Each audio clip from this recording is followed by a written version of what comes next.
Ini berkat ketekunannya dalam belajar sejak kecil. Ia bersama Rasulullah dan sering mendapat nasihat langsung dari beliau. Beruntung pemuda bernama Abdullah bin Abbas, atau yang sering dipanggil Ibnu Abbas ini. Ia terlahir dari keluarga muslim, sehingga ia dapat bersyahadat dan beribadah sejak usia muda. Rasulullah pun terlihat sangat akrab dengan Ibnu Abbas. Ibnu Abbas memiliki rasa ingin tahu yang kuat dan bersungguh-sungguh dalam menerima ilmu. Tak heran jika akidah, ilmu, dan amalnya makin kuat setiap bertemu Rasulullah. Suatu ketika, Rasulullah mengajak Ibnu Abbas berjalan-jalan sambil mengajarkan ajarannya. "Ya gulam, maukah engkau mendengar beberapa kalimat yang sangat berguna?" tanya Rasulullah. "Tentu saja ya Rasulullah, aku senantiasa haus nasihatmu," sambut Ibnu Abbas. Rasulullah pun bersabda, "Jagalah ajaran-ajaran Allah, maka kamu akan mendapatinya selalu menjagamu. Jagalah larangan-larangan Allah, maka kamu akan mendapatinya selalu dekat di hadapanmu. Kenalilah Allah dalam sukamu, maka Allah akan mengenalimu dalam dukamu. Jika engkau meminta, mintalah kepada Allah.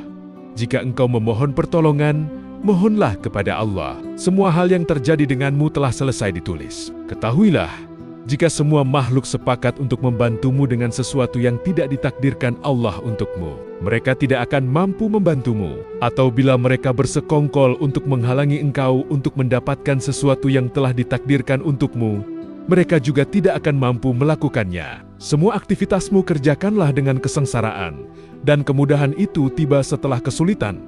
Hadis riwayat Ahmad, Hakim, dan Tirmidzi. Kebersamaan Ibnu Abbas bersama Rasulullah benar-benar membuahkan hasil yang luar biasa, termasuk membentuk karakter dan sifat Ibnu Abbas. Berikut kisah menarik yang menggambarkan betapa Ibnu Abbas ingin selalu dekat dan belajar dari Rasulullah. Suatu ketika, Ibnu Abbas ingin mengetahui bagaimana Rasulullah salat. Malam itu pun, ia sengaja menginap di rumah bibinya, Maimunah binti Al-Harits, istri Rasulullah.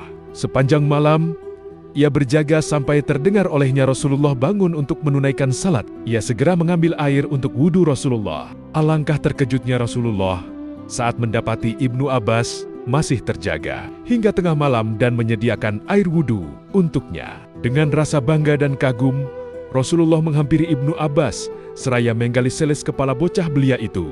Rasulullah kemudian berdoa, "Ya Allah, berikanlah kepadanya keahlian dalam agamamu, dan ajarilah ia akan kitab tafsirmu." Usai berwudu, Rasulullah masuk ke rumah untuk menunaikan salat malam bersama istrinya. Ibnu Abbas pun mengikuti dan menjadi makmum. Awalnya, ia berdiri sedikit di belakang Rasulullah. Tangan Rasulullah kemudian menariknya hingga ia berdiri hampir sejajar dengan beliau. Namun, Ibnu Abbas mundur ke tempat semula. Ketika Ibnu Abbas berusia 13 tahun, Rasulullah wafat. Tentu, Ibnu Abbas merasa sangat kehilangan. Namun, ia tidak larut dalam kesedihan. Ibnu Abbas mengajak Munmen sebayanya untuk belajar kepada para sahabat senior. Sayangnya, ajakannya tidak digubris. Teman-temannya mengira para sahabat senior tidak akan menanggapi keinginan anak-anaknya kecil seperti mereka. Apakah Ibnu Abbas putus asa? Tidak.